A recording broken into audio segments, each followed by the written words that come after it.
Good morning students. आज हम पढ़ रहे हैं इंडस्ट्रियल सोशोलॉजी में भारत में श्रम पूर्ति एवं भर्ती। भारत में जो श्रम पूर्ति एवं भर्ती है उसके बहुत सारे तरीके हैं, जिसमें हमने पहले पढ़ा था मध्यस्थों द्वारा भर्ती, ठेकेदारों द्वारा भर्ती, और आज हम पढ़ रहे हैं प्रत्यक्ष भर्ती। प्रत्यक्ष भर्ती क्या है? प्रत्यक्ष भर्ती इसके अंतर्गत कारखाने के जो मुख्य द्वार हैं उस पर एक नोटिस लगा दिया जाता है, जिसमें भर्ती किए जाने वाले श्रमिकों की संख्या और उनमें क्या क्या योग्यताएं होनी चाहिए उसका वर्णन होता है। और कभी-कभी इस प्रकार की सूचना विज्ञापन और समाचार पत्रों में भी प्रकाशित कर दी जाती है।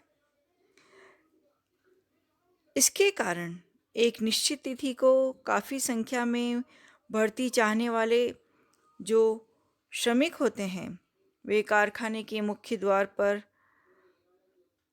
उपस्थित हो जाते हैं और चुनाव कार्य कारखाने के मैनेजर या सुप्रिटेंडेंट के द्वारा प्रश्न पूछकर साथ ही अन्य जानकारियां प्राप्त करके पूरा किया जाता है। यह जो भर्ती होती है उसकी विधि अकुशल कर्मचारी जो श्रमिक होते हैं उनके लिए भी उपयुक्त होती है और कुशल श्रमिकों के लिए नहीं। तो आधुनिक युग में भारतवर्ष में अनेक उद्योगों में प्रत्यक्ष भर्ती विधि का प्रचलन अपनाया जा रहा है। तो प्रत्यक्ष भर्ती विधि क्या है? जिसमें मुख्य रूप से जो फैक्ट्रीज होती हैं उसमें एक विज्ञापन के द्वारा सूचना लगा दी जाती है कि इतने श्रमिक हमें रिक्वायरमेंट है और इन श्रमिकों के ये योग्यताएं होनी चाहिए। लेकिन हम प्रत्यक्ष भर्ती में हम देखेंगे कि प्रत्यक्ष भर्ती के लाभ क्या हैं। लाभ में हम देखते हैं कि श्रमिकों के शोषण से बचाव होता है। फर्स्ट जो पॉइंट है, श्रमिकों के शोषण से बचाव, यानी प्रत्यक्ष भर्ती में नियोजक स्वयं ही श्रमिक की भर्ती करता है और मध्यस्थता की कोई सहायता नहीं ली जाती। और जब मध्यस्थता की सहायता नहीं ली जाती तो श्रमिकों का शोषण से भी बचाव हो जाता है, क्योंकि उन्हें नौकरी पाने के लिए किसी भी व्यक्ति को रिश्वत नहीं देनी पड़ती और ना ही जो उनका मासिक वेतन है उसमें से कोई उन्हें कमीशन देना पड़ता है। साथ ही हम देखते हैं कि छुट्टी या जो प्रमोशन है या जो इंक्रीमेंट्स हैं, जो पेमेंट्स में, उसमें मध्यस्थ व्यक्ति का कोई महत्व नहीं होता और महत्व नहीं होने से जो श्रमिकों का शोषण है उससे उन्हें उनका बचाव होता है। नेक्स्ट पॉइंट हम देखते हैं कि कार्य के लिए उपयुक्त श्रमिक की भर्ती, यानी प्रत्यक्ष भर्ती के पद्धति में क्योंकि पहले से ही यह योग्यताएं का वर्णन फैक्ट्री के बाहर लगा दिया जाता है और जब वर्णन में लगा दिया जाता है कि किस तरह के श्रमिक उन्हें चाहिए, तो जो उस योग्यता को पूरी करते हैं, यानी जो उनकी रिक्वायरमेंट जो उनसे मांगी गई है, अगर वो व्यक्ति उस रिक्वायरमेंट को पूरा करता है तो वो ही योग्यता वाले व्यक्ति उपलब्ध हो जाते हैं। इससे कार्य के लिए उपयुक्त श्रमिकों की भर्ती होती है। नेक्स्ट पॉइंट है उत्पादन वृद्धि। इस पद्धति में वांछित जो योग्यता वाले व्यक्तियों को कार्य पर तो लगाया जाता है, साथ ही नियोजक व नियोजित का प्रत्यक्ष रूप से संपर्क होता है। यानी कौन काम करेगा और कौन काम लेगा, उनका आपस में प्रत्यक्ष रूप से संपर्क होता है। इसलिए जो श्रमिक होता है वो मन लगाकर कार्य में लगा रहता है, जिससे उत्पादन में वृद्धि होती है। नेक्स्ट पॉइंट है श्रमिक आवंटन में कमी। यानी श्रमिक स्वतः ही अपनी स्वेच्छा से कारखाने में कार्य प्राप्त करने के लिए आते हैं।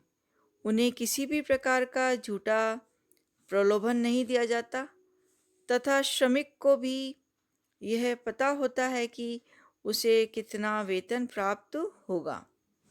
उसमें से उसे किसी भी मध्यस्थ को कमीशन नहीं देना है। साथ ही जब वह श्रमिक मालिक के प्रत्यक्ष संपर्क में होता है, इसलिए श्रमिक नौकरी छोड़कर सामान्यतः नहीं जाते हैं। ये हमने देखे थे लाभ कि श्रमिकों के शोषण से बचाव होता है, कार्य के लिए उपयुक्त श्रमिकों की भर्ती होती है, उत्पादन वृद्धि होती है और श्रमिक आवर्तन में कमी होती है। अब इसके साथ साथ हम देखेंगे कि प्रत्यक्ष भर्ती के दोष क्या हैं या हानि क्या है। सबसे पहला है कुशल श्रमिक भर्ती के लिए अनुपयुक्त।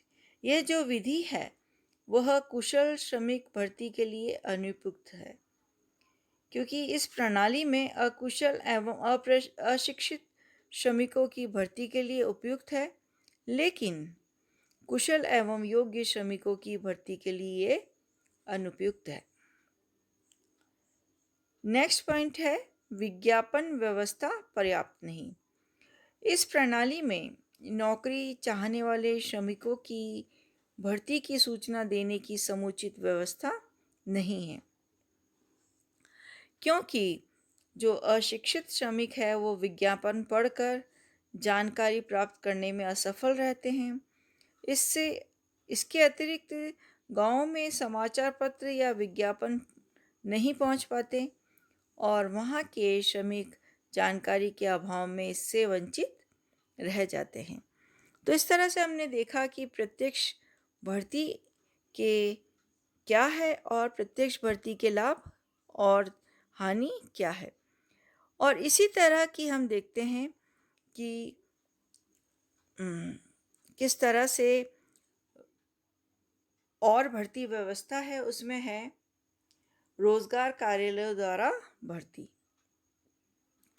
यानी हम देखें कि आज के दौर में रोजगार कार्यालय द्वारा श्रमिक भर्ती का तरीका अधिक लोकप्रिय हो रहा है, क्योंकि इस भर्ती में का जो माध्यम होता है वो अधिक वैज्ञानिक होता है एवं दोष रहित होता है। जो रोजगार कार्यालय होते हैं वो सरकार के द्वारा प्रत्येक जिले में खोले जाते हैं और रोजगार पाने के इच्छुक समस्त प्रकार के कर्मचारी एवं श्रमिक अपनी योग्यता, आयु, निवास आदि समस्त विवरण इस कार्यालय में लिखवा देते हैं।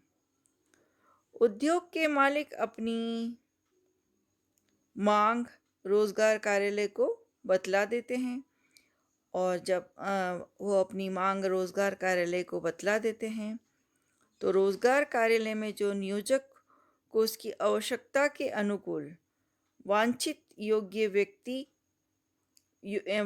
योग्यता वाले कर्मचारी एवं श्रमिक वह उन्हें उद्योग के मालिक के पास भेज देता है। इस प्रकार से यह जो कार्यालय है रोजगार चाहने वालों तथा रोजगार देने वाले सेवा नियोजकों को आपस में मिलाने का कार्य करता है और इस पद्धति से मध्यस्थों, दलालों आदि का धीरे धीरे उन्मूलन होता जा रहा है। तो इस तरह से हम देखते हैं कि जो एम्प्लॉयमेंट एक्सचेंज ऑफिसेस होते हैं उसके द्वारा भी रोजगार उपलब्ध कराया जा सकता है, कराया जाता है। नेक्स्ट हम देखते हैं श्रमिक संघों के माध्यम से भर्ती।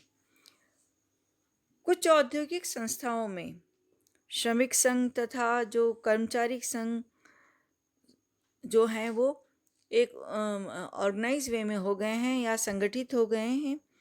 इन संघों के पास भी रोजगार पाने वालों के लिए या इच्छुक व्यक्तियों की एक सूची होती है, और जब औद्योगिक संस्थाओं के मालिक श्रमिक मांग की सूचना प्राप्त होते हैं तो ये संघ अनुकूल श्रमिक उनके पास भेज देते हैं। तो मालिक अपने उद्योगों की आवश्यकता के अनुसार नियुक्ति देकर श्रमिकों का चुनाव कर लेते हैं। इस पद्धति से श्रमिक भर्ती की जाने से अनुशासनहीनता नहीं होती, साथ ही अन्य कर्मचारियों और श्रमिकों को उत्प्रेरणा मिलती है और अच्छे श्रम संबंधों की स्थापना होने लगती है। इस पद्धति का दोष यह है कि कभी-कभी श्रम संघों के दबाव के कारण कुशल श्रमिकों के साथ अकुशल श्रमिकों की भी भर्ती करनी पड़ती है। तो इस तरह से हम देखा है कि भारतवर्ष में जो प्रचलित भर्ती प्रणालियां हैं और प्रत्येक भर्ती प्रणाली के अपने अपने गुण और दोष हैं, लेकिन भारत एक विकासशील राष्ट्र है।